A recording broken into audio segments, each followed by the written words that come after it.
In Dublin, where I was last week, St. Patrick is all over the town, signboards and so on and so forth. St. Patrick is a Roman Catholic priest. And he ordered all the snakes in the Republic of Ireland to gather, and they gathered. And he ordered all of them to crawl into the sea, and they did. The Republic of Ireland is the only country in the world today that has no snake. A man of God crawled them into the sea, and he's a Roman Catholic.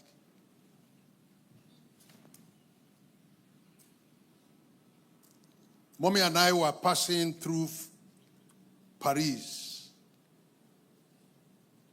on Monday. And Mommy pointed to the wall and said, "See the picture of Father Dennis."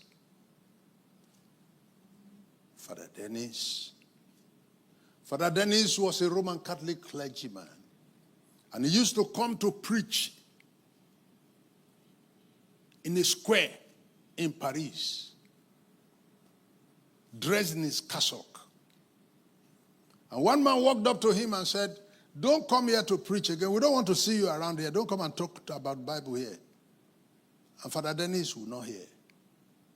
The last time Father Dennis preached in the square in Paris, the man arrived with a knife and was sitting to one side of the square and sharpening his knife while Father Dennis was preaching. The noise of the sharpener will attract Father Dennis all the time, so he takes a glance at him. And the man also takes a glance, and you will soon hear from me. And then he will be sharpening. And when he was done with the sharpening, he sharpened it so sharply, he didn't want to throw the knife twice. So he went to Father Dennis and told him, "We've told you not to come here to preach, you refuse." Wham! One swing. Father Dennis' head dropped down. And Father Dennis himself picked his head in his hands. And the head continued to preach. And the head was saying, "I have not finished talking." The man put his knife down and ran away. And Father Dennis carried his head in his hands and trekked for miles. And his head was still preaching in his hand. Until blood finished in the body of Father Dennis and he collapsed and died with his head in his hand. You go to Paris today, you ask of the blood street.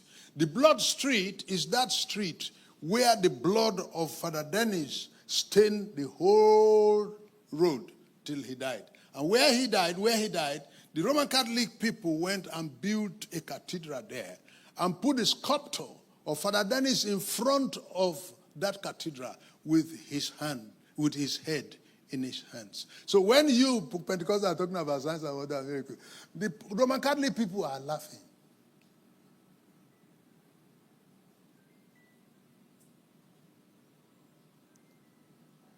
And so much has been, and is that not the same Roman Catholic today that churning out millions of dollars to pacify abused members?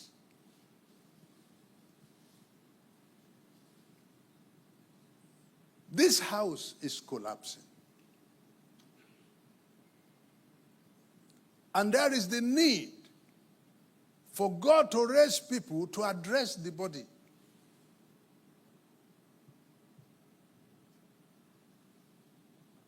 Sometimes, rehabilitation, restructuring, repairs can be very costly.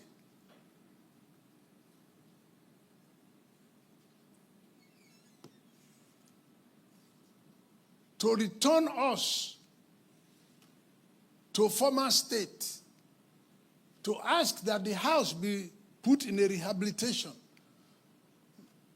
get workers to remove the roofing sheet that is leaking and put another one, strengthen the pillars, and so on and so forth. It's a great work. The kind of ministry that we're gathering around this morning is a great work.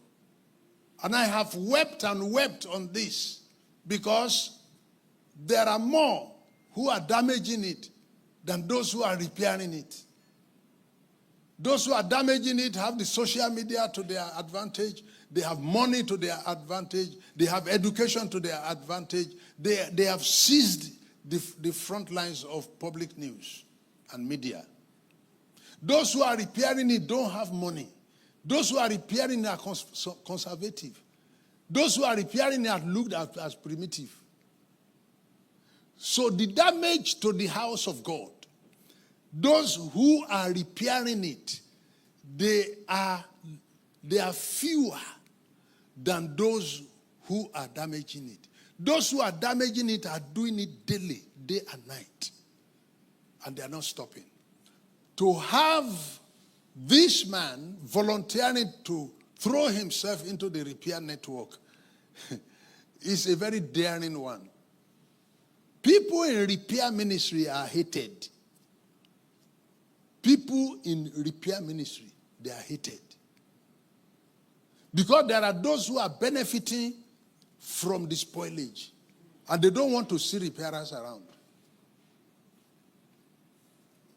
Was it last month? There was a PFN biennial conference in Abuja. And I was invited as one of the speakers. So I got there. I was to speak on a Thursday and a Friday. And then one of the officials walked up to me and said, sorry, sir, if the way this meeting is going, we might not be able to accommodate your message today. Please, we would move you to tomorrow, please. I said, okay. Then they went and announced to the public that Reverend Mole is here, but he will not be able to speak today. He will speak tomorrow. Then there was a noise across the auditorium. So I arrived again early the next day and sat down, waiting to be called. They called 4 people to speak. Some of these people spoke yesterday. And then an official again walked up to me and said, in fact, the way this meeting is going, sir, sorry, sir, we will not be able to allow you to speak.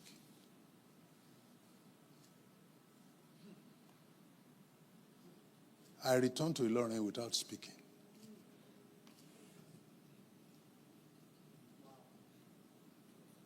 That's where we are now. At my age, look at me. Where is my senior among them? I was skimmed out. They brought me. They were the ones who even came to the airport to pick me. They lodged me in the hotel. And I got to the meeting and they didn't let me speak. But that's not an issue to me because I am not looking for a place to preach. Not at all. I am overwhelmed. I'm a global spiritual personality as I speak. So I'm not looking for where PFN will put me to preach. No. But for that to happen to me tells me about the state of the church.